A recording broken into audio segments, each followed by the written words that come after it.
Hi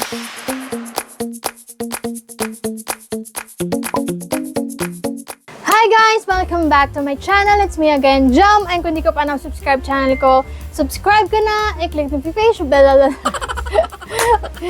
So hi guys! Welcome back to my channel. It's me again, Jam. And kung di ka pa subscribe channel ko, subscribe ka na, i-click notification bell sa baba para ma-notify ka every upload ko ng video. So for today's video, alam ko naman nababasa niyo na sa title and sa thumbnail ko na bang gagawin natin ngayon. So thank you so much for sending me these items.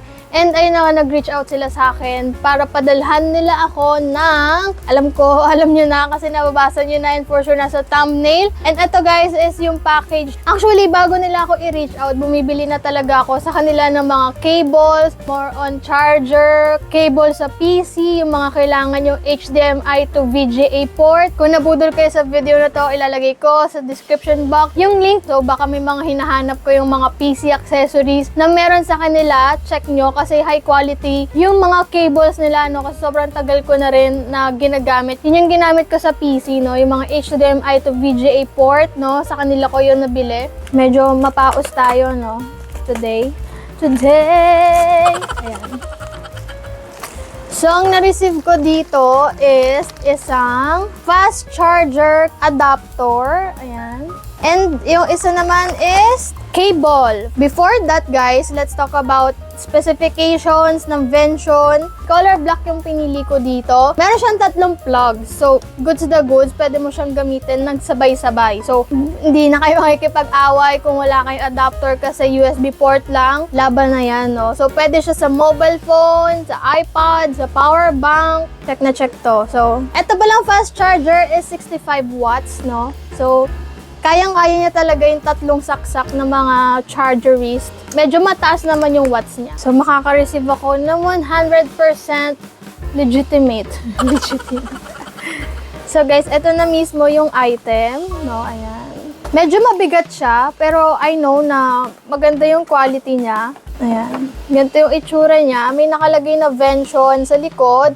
And tatlong port. Etong una is USB-C 1 port. 65 watts to guys. Etong nasa gitna naman is yung USB-C 2 port, 30 watts. And eto naman is yung USB port na 30 watts, no? So, meron kayong dalawang choices para sa Type-C. Isang pang USB port, no? So, ngayon naman kasi lahat ng mga phones ng Android is naka Type-C na. USB Type-C or Type-C to Type-C, no? Goods na goods yan dito. Marami kang pwede pagpilian. And guys, ang maganda rin dito sa Vention na fast charger adapter is meron siyang 6 charging protections, no? Isa doon is yung over temperature protection, over power protection, over voltage protection, over current protection, and lightning protection. And lastly is yung short circuit protection, no? So ito yung mga bagay na pinakakailangan nyo sa mga charger, lalo na kapag na-overcharge kayo. At the same time, safety na rin sa inyo pag naiiwan nyo nakasaksak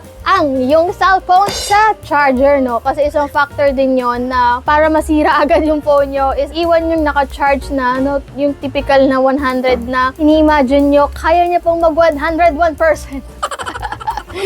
So yung mga ganon, to goods na goods siya gamitin. Hindi ka na mag-overthink kapag nag-overcharge siya kasi meron siyang protection for that.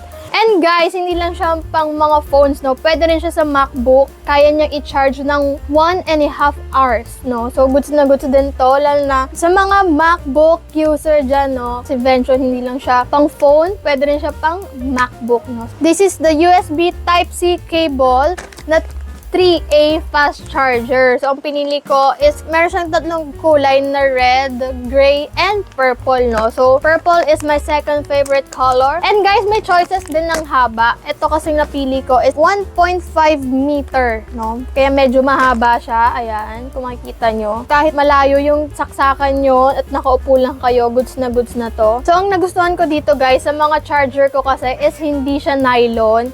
And ang advantages ng nylon guys is hindi siya agad-agad masisira yung cable nyo. Kasi yung mga charger na hindi nylon, no, kapag natupi nyo lang siya ng ganyan, di ba, nakikita nyo nasisira na yung mga ganito. O kaya naman yung mga ganyan. Pero ito kasi guys, kahit baluk-baluk to rin yung mga ganyanin nyo man yan, hindi yan agad-agad masisira kung makikita nyo. Ayan, ito yung pinaka zoom in view ng nylon cable. Lagpas siya sa isang ganito ko. Tapos, yung pinakadulo niya is USB to Type-C. And lalo na guys, sa mga nag-charge na ginagamit yung phone, di ba, kadalasan yung mga cables nyo, is mabilis siyang matuping ganyan. So, kapag nagpo-phone kayo, syempre, nagaganyan nyo, nagaganyan.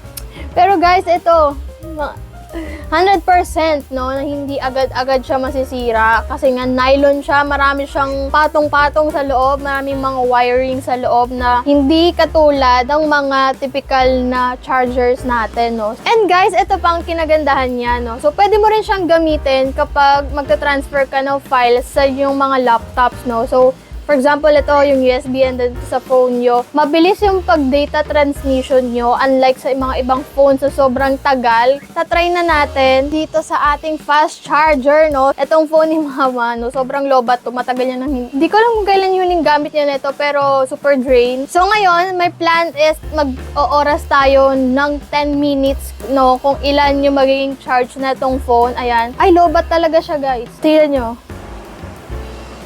Ayan, no? Literal na drain, no? 10 minutes. And ito na.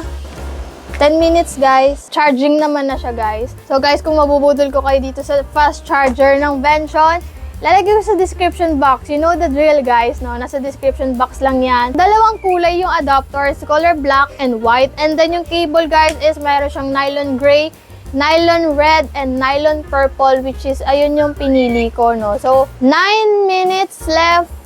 Ayan. Dapat, guys, dito ko sa phone mag-charge. Kasi, kung makikita nyo, yung battery ko is 19% na lang, no? Pero since, dito kasi tayo nagre-record ng ating voice, para mas maganda yung quality ng boses natin. A few moments later. So, guys, I'm back. And now, we have 50 seconds left and titignan natin kung ilan na ba yung dumagdag sa battery ng phone na ginagamit ni Mama. Actually, matagal niya ito ginagamit kaya nakatambak na lang. Kaya sobrang drain ng phone niya. Yung pinagsaksakan pala natin ng charger is doon sa USB port which is 30 watts lang siya. So kapag siguro makita natin yung dagdag doon sa battery ngayon ng phone, siguro mas doble pa yung madadagdag kapag doon tayo nag-charge doon sa 65 watts, no? So let us see. So 9, 8, 7, 6, 5, 4, 3, 2, and 1. So, this is the moment of truth. Charge niya ngayon is 10%. So, ayan, 10%.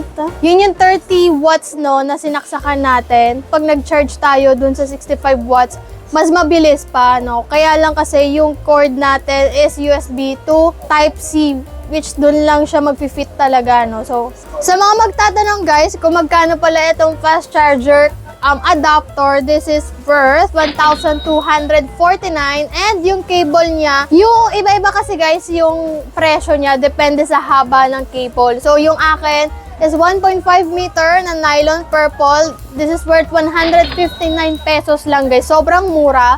And ayan, sobrang haba naman na niya kaya madami na kayo pwedeng paggamitan or sa malayo ang saksakan, no? Check na to. Pag marami nagcha-charge, pwedeng lagyan lang ng USB port or Type-C port. Pwede na 3 saksakan and 1 adapter, no? Saan ka nakakita ng ganong adapter, guys? Kay Vention lang, no? And ayun na nga, guys. I hope you like this video. Give it a thumbs up kung gusto itong video to. And comment down below if you have video requests or suggestions pa na gusto mo panood sa channel ko.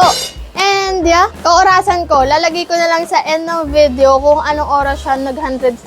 Nag-stop yung 10 minutes natin sa 9:49. So, let us see kung ilang minutes yon kapag nag-100% siya. Dire-diretso naman yung charging niya, no? So, doon, may kita rin natin, guys, kung gaano katagal mag-full charge gamit yung 30 watts. Again, thank you so much, Vention Philippines, for sending me this product, no? Sobra akong natutuwa.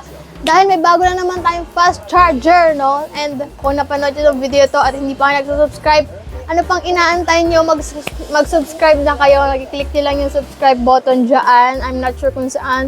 See you on my next video. Bye!